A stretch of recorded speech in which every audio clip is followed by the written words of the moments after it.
할렐루야. 이 시간 시간을 구별하고 온라인으로 예배신 분들 환영하고 축복합니다. 함께 기도하시겠습니다.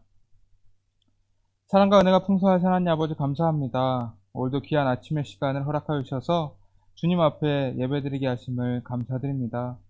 주님, 이 시간 저희들이 온전히 주님의 말씀에만 집중하기 원합니다. 이 아침을 주님께서 주시는 말씀의 만나로 채우면서 저희들이 주님께서 기뻐하시는 거룩한 삶을 살아가도록 붙들어 주시옵소서. 이 시간 말씀을 듣습니다. 말씀을 전하는 자와 말씀을 듣는 모든 성도님들이 함께 은혜 받고 성령 충만해 주시도록 성령님께서 동행하여 주시옵소서. 이 모든 말씀 살아계신 예수님의 이름으로 기도드립니다. 아멘. 오늘 우리에게 주신 하나님의 말씀은 열왕기상 8장 1절에서 11절까지의 말씀입니다. 이에 솔로몬이 여호와의 언약궤를 다윗성 곧 시온에서 메어 올리고자 하여 이스라엘 장로와 모든 지파의 우두머리 곧 이스라엘 자손의 족장들을 예루살렘에 있는 자기에게로 소집하니 이스라엘 모든 사람이 다 에다니멀 곧 일곱째 달 절기에 솔로몬 왕에게 모이고 이스라엘 장로들이 다 이름에 제사장들이 궤를 매니라.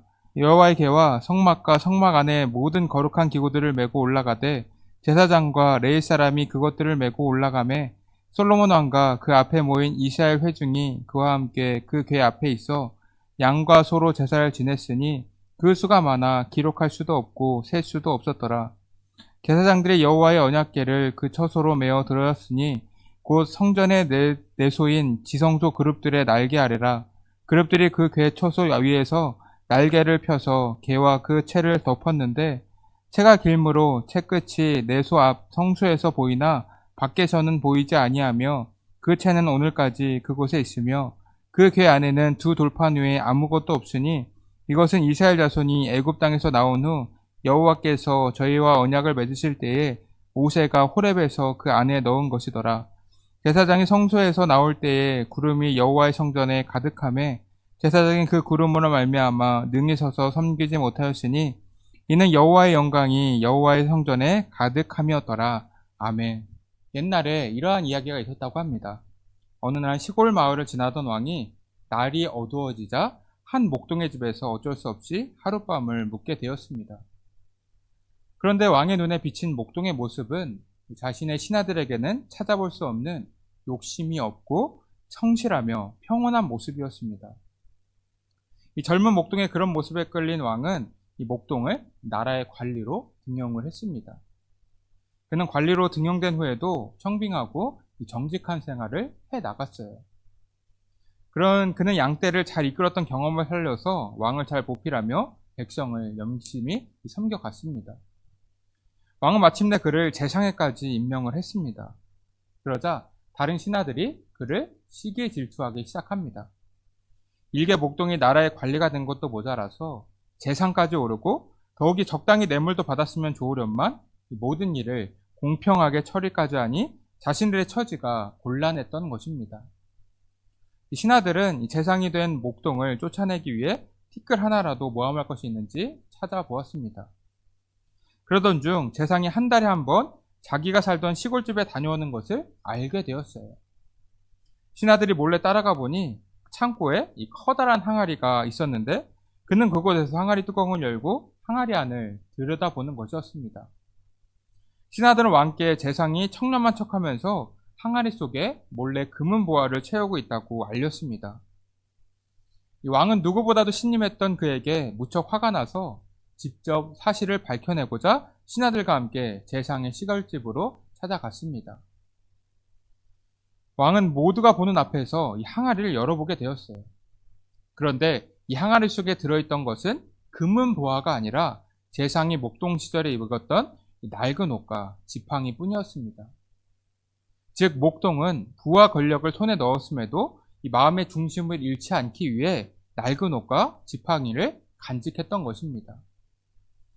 이 예화에서 목동은 재상이 된 후에도 그 낡은 옷과 지팡이를 꺼내보면서 처음 목동이었을 때의 마음을 잊지 않으려고 했던 것을 볼 수가 있습니다. 보통 높은 자리에 올라갔다고 하면 이전에 입었던 낡은 옷은 버리려고 하지 않습니까?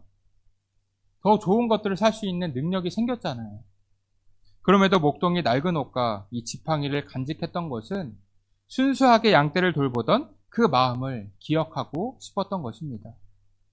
자신이 양떼를 위해서 최선을 다해 돌보았던 때를 생각하면서 이 왕을 보필하고 백성들을 잘 다스리려고 했다는 거예요. 즉, 이 목동은 이 초심을 되새기며 나아갔다는 것입니다. 여러분, 우리도 주님께 열정과 마음을 쏟고 이 주님을 처음 만났을 때를 마음에 새겨야 합니다. 이 주님께서는 마음의 중심을 보시는 분이에요. 그렇기 때문에 우리는 늘 온 마음으로 주님을 사랑하고 주의 일을 감당해 나가야 합니다. 그것이 주님께서 바라시는 자녀들의 삶인 것입니다.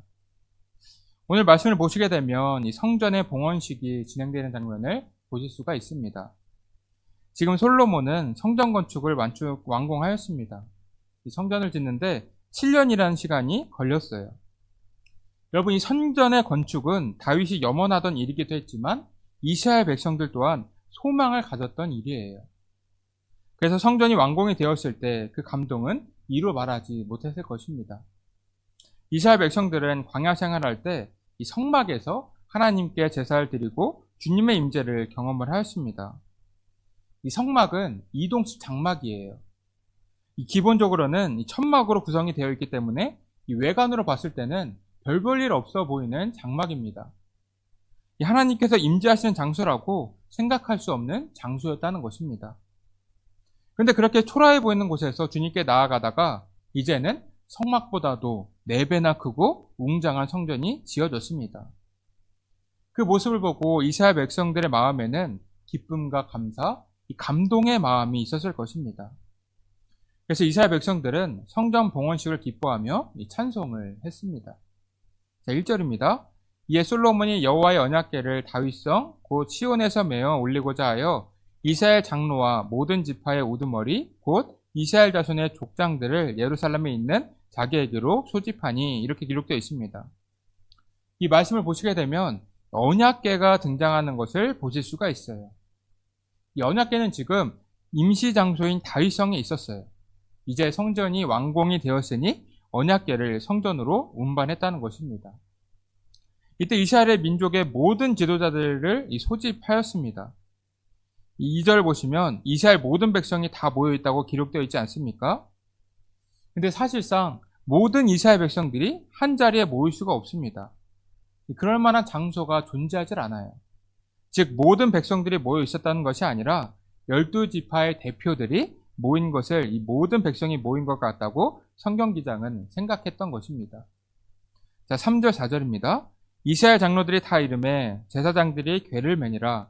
여호와의 궤와 회막과 성막 안에 모든 거룩한 기구들을 메고 올라가되 제사장과 레위 사람이 그것들을 메고 올라가매, 이렇게 기록이 되어 있습니다. 여러분, 이 말씀을 보시게 되면 지금 언약궤를 맨 사람들은 제사장들입니다. 이 언약궤는 레위인이 아니면 운반할 수가 없어요. 이전에 이 다윗은 블레셋 사람들에게 빼앗겼던 언약궤를 회수하려고 할 때 이 수레를 통해 언약궤를 운반하고자 했습니다. 이 세상의 방식을 통해서 언약궤를 운반하려고 했다는 거예요. 그러다가 우사는 언약궤의 손까지 되었습니다. 그래서 하나님의 진노가 이 우사에게 임해서 우사는 죽음을 맞이하게 되었죠. 즉, 하나님의 명령대로 행하지 않았기 때문에 이 하나님의 징계를 받았다는 것입니다. 이러한 선례가 있었기 때문에 솔로몬은 언약궤를 제대로 운반하고자 하는 마음이 있었던 것입니다.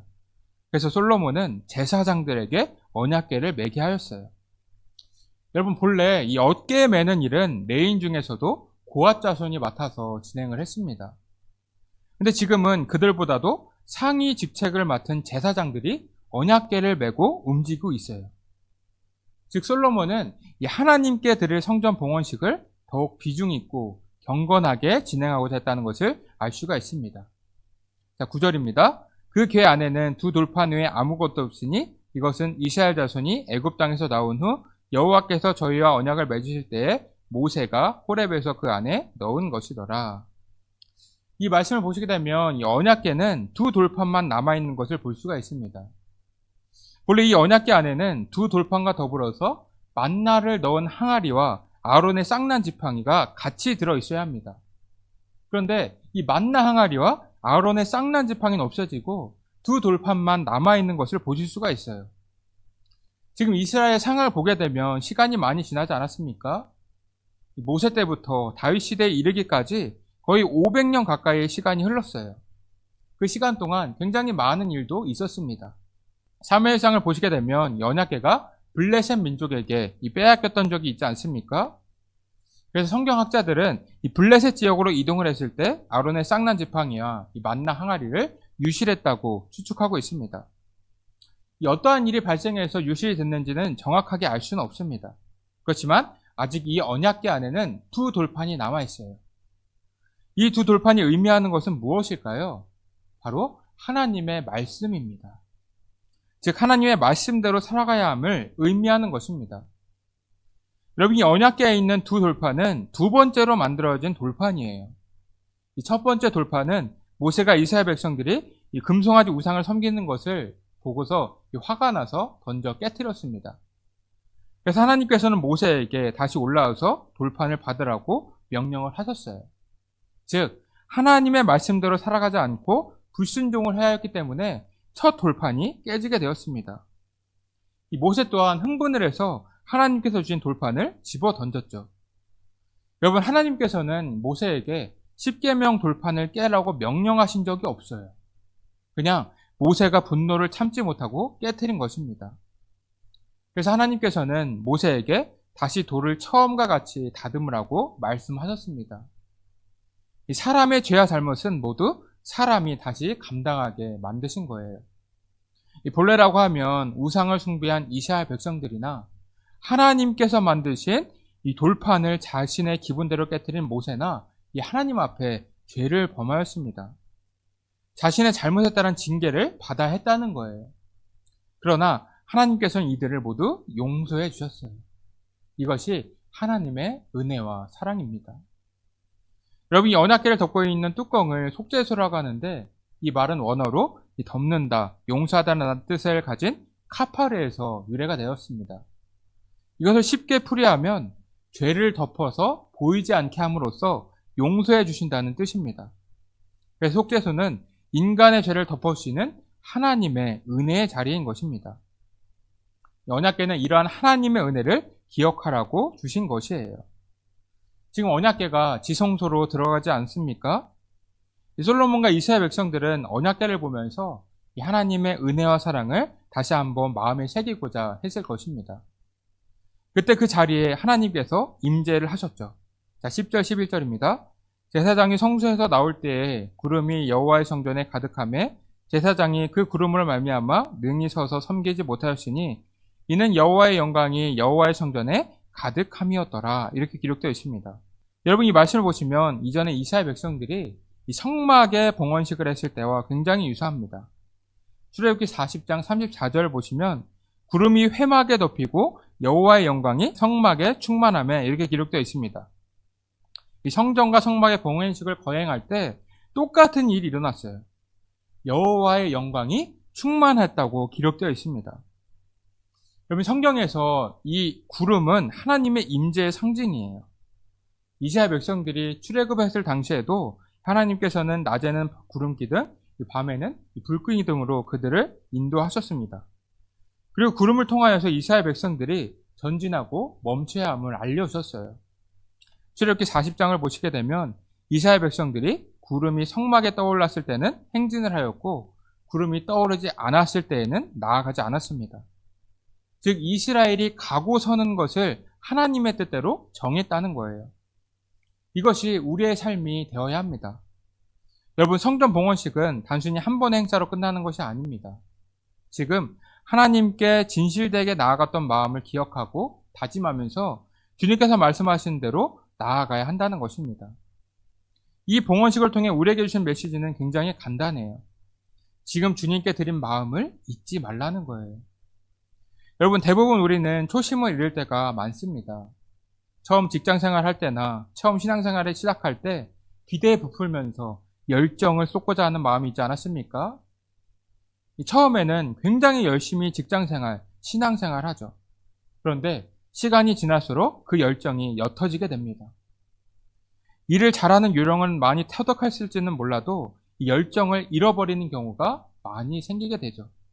즉 초심을 잃어버린다는 것입니다. 이 성경 안에서도 초심을 잃은 인물들이 많이 있어요. 우리가 잘 알고 있는 사울왕이 대표적인 사람 아닙니까? 여러분, 이 사울도 처음에는 굉장히 겸손한 사람이었습니다. 그래서 하나님께서는 이 사울에게 성령을 주셔서 암몬을 물리치게 하셨어요.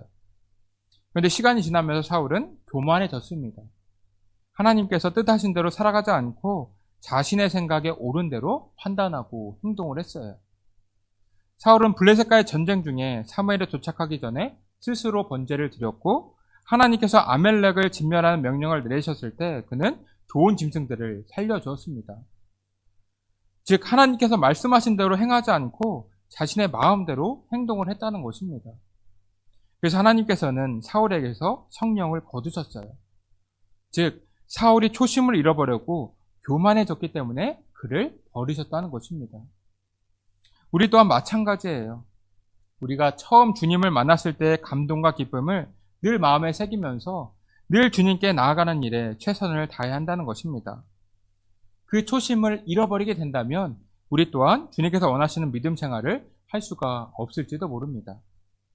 여러분들이 모두 주님께 온 마음을 드렸던 초심을 회복하시면서 온 마음을 다해 주님을 섬기고 주님의 말씀대로 살아가는 믿음 생활을 해 나가시기를 주님의 이름으로 축복합니다. 이 시간 함께 기도하겠습니다. 첫 번째로 드릴 기도 제목은 우리들이 모두 주님께 온 마음을 드리던 초심을 되새기면서 주님의 말씀대로 살아가는 믿음의 자녀들이 되게 해달라고 기도해 주시고, 두 번째, 우리에게 연로하신 분들과 하는 분들의 건강을 위해서 기도해 주시기 바랍니다. 마지막 세 번째로는 우리 다음 세대들의 믿음의 성장을 위해 기도해 주시기 바랍니다. 기도하겠습니다. 사랑과 은혜가 풍성하신 하나님 아버지, 감사합니다. 오늘도 귀한 시간 허락하여 주셔서 이 아침을 말씀과 기도로 시작하게 하심을 감사드립니다. 지금 저희가 오늘 성전 봉헌식에 대하여 말씀을 나누었습니다. 지금 저희들이 솔로몬과 이스라엘 백성들이 성전 봉헌식에 온 마음을 쏟으며 기뻐하고 경배했던 것처럼 주님께 온 마음과 열정을 쏟았던 초심을 다시 새기면서 주님께 온 마음을 드리는 자녀들이 되도록 인도하여 주시길 원합니다. 그래서 주님의 말씀에 늘 민감하게 반응하게 하시고 주님께서 기뻐하시는 자녀의 삶을 살아가도록 붙들어 주시옵소서. 이 모든 말씀 살아계신 예수님의 이름으로 기도드립니다. 아멘.